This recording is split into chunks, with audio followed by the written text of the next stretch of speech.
If you have spent any time reading about Jesus in the New Testament, then no doubt you have come across at least a few of the many parables that he tells. After all, there are over 40 different parables throughout the four Gospels. In order to answer any questions we may have, perhaps it's helpful to first explain what exactly a parable is. A parable is a simple story through which a much deeper lesson is taught, a story with a hidden meaning. In many ways, it's similar to a riddle, and God uses these terms together when he speaks to his prophet Ezekiel, giving him a riddle or parable which he was instructed to pass on to the nation of Israel that would have an important message woven into it.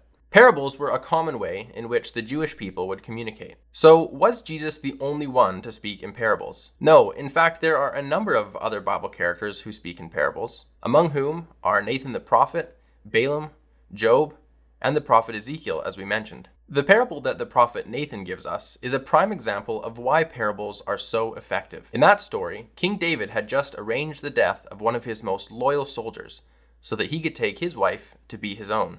Blinded by his desire for this woman, David failed to see the severity of his sinful actions. In order to help David realize just how disastrous his actions were, Nathan comes to David and gives him a parable about a very wealthy man and a very poor man. In the parable, the rich man had thousands of sheep, but the poor man had just one little lamb. However, when the wealthy man needed to prepare a meal for his guests, instead of taking one of his many thousands of sheep, he took the poor man's one little lamb.